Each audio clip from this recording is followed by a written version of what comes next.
Hello viewers, welcome back to another video and today we will discuss about variables and data types in C language। तो पहले तो हमें पता होना चाहिए कि वेरिएबल, कांस्टेंट और ये चीज़ें होती क्या हैं।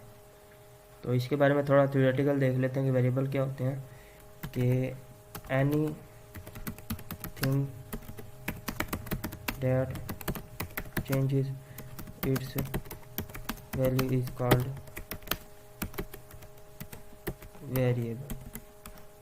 ओके, तो कोई भी ऐसी चीज़ जो अपनी वैल्यू चेंज करती रहे इज कॉल्ड वेरिएबल। उसके बाद हम आ जाते हैं कि कांस्टेंट क्या होते हैं।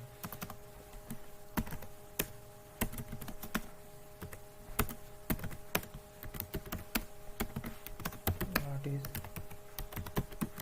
कांस्टेंट? ओके, कांस्टेंट क्या होगा? सिंपली वेरिएबल का उलट कि जिसकी वैल्यू हम जिसकी वैल्यू हम चेंज ना कर सकें। Any thing with a single value, कि ऐसी चीज़, कोई भी ऐसी चीज़ जो सिंगल वैल्यू के साथ हो and we can not change its value.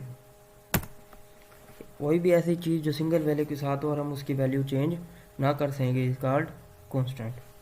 उसके बाद आ जाते हैं जी what is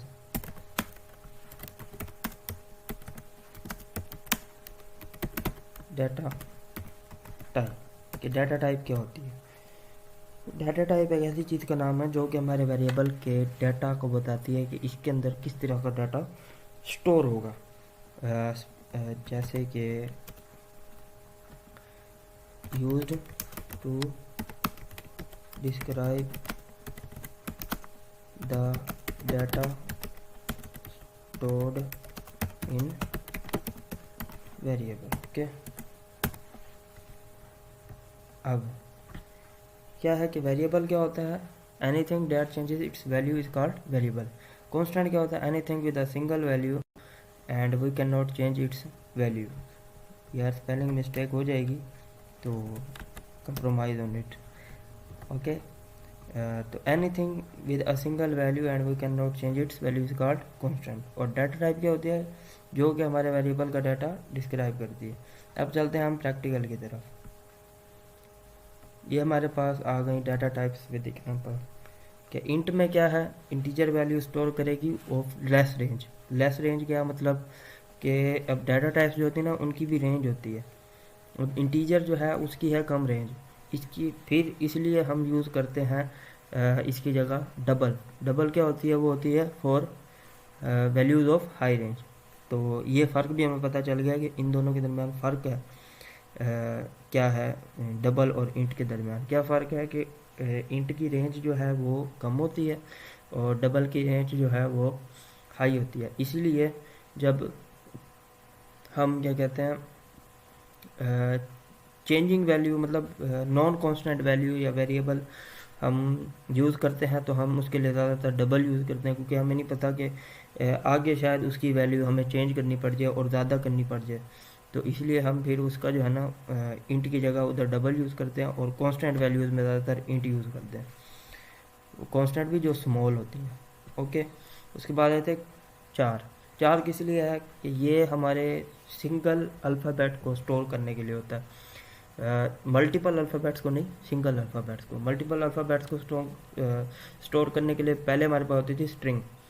string C spotted नहीं है, इसीलिए हम फिर उसके अंदर क्या करते हैं कि हम एक अरे बना देते हैं चार की, जिसके अंदर हम मल्टीपल अल्फ़ाबेट्स यूज़ कर सकते हैं। इसमें हमने लिखा भी हुआ है in C language we can not use string as data type and we can write multiple alphabets by using character अरे। बिल्कुल सिंपल इंग्लिश लिखी है, कोई रॉकेट साइंस नहीं है, तो इसलिए समझ लीजिएगा। उसके बाद आगे फ्लोट के ऊपर। फ्लोट में क्या हो रहा है? फ्लोट में हमारे पास 4 पॉइंट वैल्यूज़। पॉइंट वैल्यूज़ कौन सी होती हैं? 3.14 जैसे हमने लिखा हुआ है। ये किसकी वैल्यू होती है? पाई की वैल्यू होती है। तो इसी जगह इसकी जगह हम 2.5 भी लिख सकते हैं, 3.5 भी लिख सकते हैं, और मतलब मल्टीपल वैल्यूज़ लिख सकते हैं। और एंड में आ जाती है बुलियन। बुलियन किस लिए होती है? 0 1 ट्रू फॉल्स। 0 तो ट्रू, 1 तो फॉल्स। अब हम देखते हैं इनके अंदर हम प्रिंट कैसे करवाते हैं। अब प्रिंट एफ तो हमें पता है किस लिए यूज़ होता है, सिंपल वैल्यूज़ प्रिंट करने के लिए। अब हमने अगर कोई वेरिएबल प्रिंट करवाना है सी लैंग्वेज के अंदर तो वो किस तरह होगा, वो इस तरह होगा कि हम इंटीजर वेरिएबल तो हमें वैसे का वैसे आउटपुट मिल जाएगा। सवाल आपके ज़हन में आएगा परसेंटेज डी किस लिए। परसेंटेज डी इसलिए है कि जहाँ भी हम इंटीजर वेरिएबल प्रिंट करवाएंगे ना, तो हमें उसके साथ परसेंटेज डी लिखना पड़ेगा सी लैंग्वेज के अंदर। ठीक है, परसेंटेज डी सी इंटीजर के लिए, परसेंटेज सी चार के लिए, परसेंटेज एफ फ्लोटिंग वेरिएबल के लिए, और परसेंटेज एल एफ जो है वो होगा लार्ज फ्लोटिंग वैल्यू, ओके, मतलब डबल के लिए। और percentage D again Boolean variable के लिए, और स्ट्रिंग वेरिएबल के लिए हमने परसेंटेज एस यूज़ किया क्योंकि हमारे पास अरे आ रही है करेक्टर की, तो हमने इसके लिए ये यूज़ किया। रिटर्न ज़ीरो आया। अब क्वेश्चन ये होगा कि रिटर्न ज़ीरो क्यों आया भाई, हमने पहले तो नहीं लिखा। मैं एक मिनट इसको थोड़ा सा अरेंज कर लूँ। अब इंट मेन है तो रिटर्न ज़ीरो होगा, वो क्यों। अब आपने बहुत से फंक्शन ऐसे देखे होंगे जिनके अंदर इंट की जगह आएगा वॉइड। ठीक है, वॉइड में अगर हम कोई भी फंक्शन यूज़ करेंगे तो हम उसकी जगह उसके अंदर रिटर्न ज़ीरो नहीं करेंगे, क्योंकि वॉइड जो है वो वैल्यू रिटर्निंग नहीं होता। वॉइड जो होता है वो होता है वॉइड का अगर आप डिक्शनरी में मीनिंग भी देखें तो आई थिंक एम्प्टी होता है। तो जो है ये वैल्यू रिटर्निंग नहीं होगा, ये होगा सिंपल हम फंक्शन बना लें, उसके अंदर हम जो जो लिखेंगे, जो जो प्रिंट करवाएंगे वो प्रिंट करता जाएगा। अब अगर मैं डेव सी प्लस प्लस में वॉइड में लिखता हूँ तो हमें एरर देगा। ये देखिए, main must return int, okay.